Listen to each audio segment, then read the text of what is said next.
पटना के बेऊर जेल से मूंछों पर ताव देते हुए पैरोल पर बाहर निकले बाहुबली नेता और पूर्व विधायक अनंत सिंह ने बाहर निकलते ही बड़ा दावा कर दिया और कह दिया कि मुंगेर में एक तरफा लड़ाई है और जेडीयू प्रत्याशी ललन सिंह 5 लाख से अधिक वोटों से जीतेंगे। इसके बाद अनंत सिंह ने कुछ ऐसा कहा जिसके बाद दो बाहुबलियों की लड़ाई सबके सामने आ गई। आप देखना शुरू कर चुके हैं दर्श न्यूज, मैं हूं दिव्यांशु। अनंत सिंह से जब बाहुबली अशोक महतो के बारे में पूछा गया तो उन्होंने ठेठ बिहारी अंदाज में कहा कि हम जानबो नहीं करते हैं, हम घर के काम से जेल से बाहर आए हैं, लेकिन जनता हमको भगवान मानती है, इसीलिए हम जनता से गांव-गांव जाकर भेंट कर रहे हैं।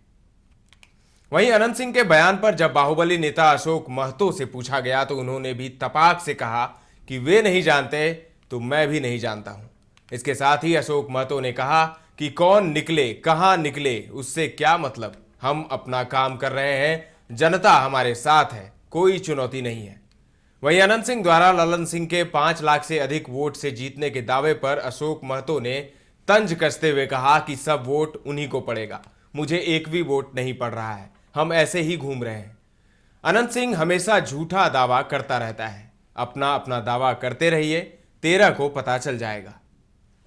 जातीय संघर्ष में तब्दील मुंगेर लोकसभा चुनाव में बाहुबली अनंत सिंह की इनडायरेक्ट एंट्री से चुनाव में ट्विस्ट आ गया है। माना जा रहा है कि एक खास टाइमिंग में अनंत सिंह का जेल से बाहर लाना लालू प्रसाद यादव के MY समीकरण की तोड़ के मकसद से लिया गया एक बड़ा कदम है। जेडीयू के भीतरखाने की माने तो सवर्ण बनाम पिछड़ों की लड़ाई बनने के हालात देख जेडीयू के रणनीतिकारों के होश उड़ा दिए। मुंगेर लोकसभा का चुनावी संघर्ष आरजेडी की उम्मीदवार कुमारी अनीता और जेडीयू के राजीव रंजन उर्फ ललन सिंह के बीच में है। शुरुआत में तो जेडीयू उम्मीदवार ललन सिंह काफी राहत महसूस कर रहे थे, पर जैसे जैसे बाहुबली अशोक महतो ने अपनी जेल की जिंदगी को भूमिहार के अन्याय के विरोध का कारण बताया, वैसे वैसे पिछड़ों की गोलबंदी आकार लेने लगी। धीरे धीरे तो माहौल ऐसा बन गया कि 2024 का लोकसभा चुनाव भले ही राजीव रंजन उर्फ ललन सिंह लड़ रहे हों, पर लिटमस टेस्ट मुख्यमंत्री नीतीश कुमार और बीजेपी के प्रदेश अध्यक्ष सम्राट चौधरी का होना है। मुंगेर गोलबंदी की बात करें तो आरजेडी के MY समीकरण के साथ कुर्मी और धानुक की गोलबंदी के सूत्रधार बने बाहुबली अशोक महतो ने एनडीए के समीकरण को बिगाड़ दिया है।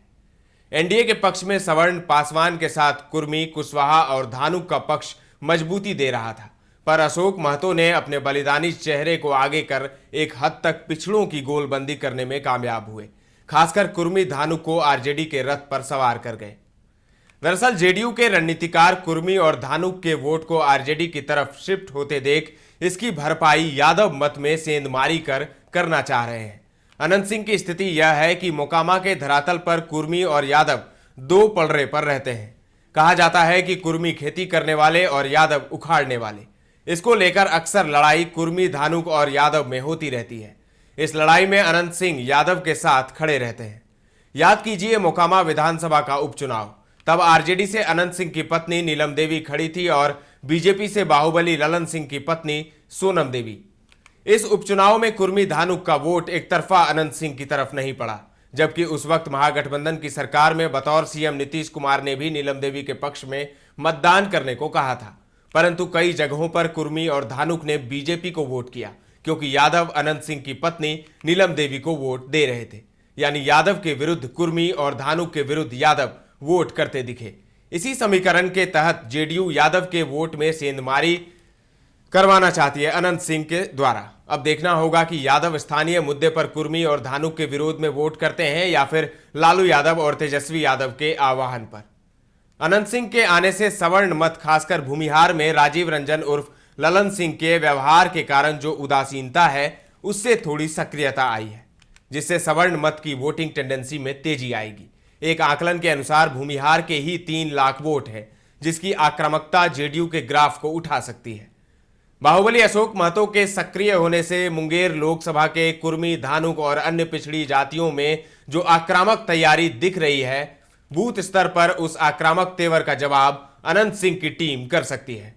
खासकर टाल क्षेत्र के उस 52 गांव जहां धानुक की भारी आबादी है। मुंगेर की इस लड़ाई को देखें तो गौर करने वाली बात यह है कि यहां दोनों कुर्मी बाहुबली और भूमिहार बाहुबली के बीच मुकाबला है। अनंत सिंह के बड़े भाई दिलीप सिंह आरजेडी में रहते हुए न केवल विधायक बने बल्कि राबड़ी देवी के सरकार में मंत्री भी रहे। नीतीश कुमार से रिश्ते खराब होने के बाद अनंत सिंह की पत्नी नीलम देवी आरजेडी के टिकट पर विधायक बनी। हालांकि वह अभी पाला बदल चुकी हैं। लालू यादव अनंत सिंह को कई बार रैलियों में रंगदार कहकर संबोधित कर चुके हैं। लेकिन एक सवाल जो मेरे मन में घर कर गया है वो ये है कि अशोक महतो की सभा में तेजस्वी क्यों नहीं आए।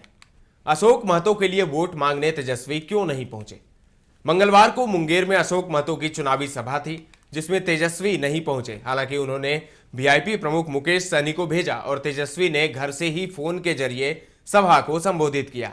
जानकार मानते हैं कि तेजस्वी ने जानबूझकर अशोक महतो के साथ मंच साझा नहीं किया और वो आगे भी नहीं करेंगे। ये बात सच है कि तेजस्वी की तबीयत ठीक नहीं है, कमर में उन्हें परेशानी है और मंगलवार को तो मानो अशोक महतो का जतरा ही खराब था। जिस हेलीकॉप्टर से जाना था वह दिल्ली में थी सर्विसिंग के लिए। दूसरा हेलीकॉप्टर खराब मौसम की वजह से उड़ान नहीं भर पाया। तब तेजस्वी ने मुकेश सहनी को बाय रोड भेजा। लेकिन एक सवाल और उठ रहा है कि अगर तेजस्वी की तबीयत बहुत ज्यादा खराब है तो वो झारखंड कैसे चले गए। तेजस्वी झारखंड गए थे। झारखंड में उन्होंने एक जनसभा को संबोधित किया है। जानकार बताते हैं कि तेजस्वी यादव अशोक महतो के साथ खड़े होने से बच रहे हैं। वो अपनी अलग छवि बनाना चाहते हैं। अशोक महतो की पत्नी अनीता देवी रहे तो और बात है, लेकिन अशोक महतो के साथ खड़े होना तेजस्वी इससे बच रहे हैं। साथ ही तेजस्वी को यह भी डर होगा कि अगर वो अशोक महतो के साथ खड़े होते हैं तो उधर से भी ललन सिंह अनंत सिंह के साथ खड़े हो जाएंगे। हालांकि अनंत सिंह ललन सिंह के साथ ही खड़े हैं, लेकिन तब खुल्लम खुल्ला हो जाएंगे। सीएम नीतीश ने मुंगेर में सोमवार को एक सभा की थी जिसमें वो अनंत सिंह से अपने रिश्तों के बारे में बोल रहे थे। लेकिन मंच पर अनंत सिंह की पत्नी नीलम देवी मौजूद थी, अनंत सिंह नहीं थे। फिलहाल अनंत सिंह के पैरोल पर बाहर आने के बाद मुंगेर की सियासत गर्म आ गई है। स्थानीय लोग इसे दो बाहुबलियों की लड़ाई मान रहे हैं। अब देखना दिलचस्प होगा कि मुंगेर की सियासी लड़ाई में जीत किसकी होती है। फिलहाल के लिए इतना ही। तमाम अपडेट्स आपको देते रहेंगे। बने रहें दर्श न्यूज के साथ।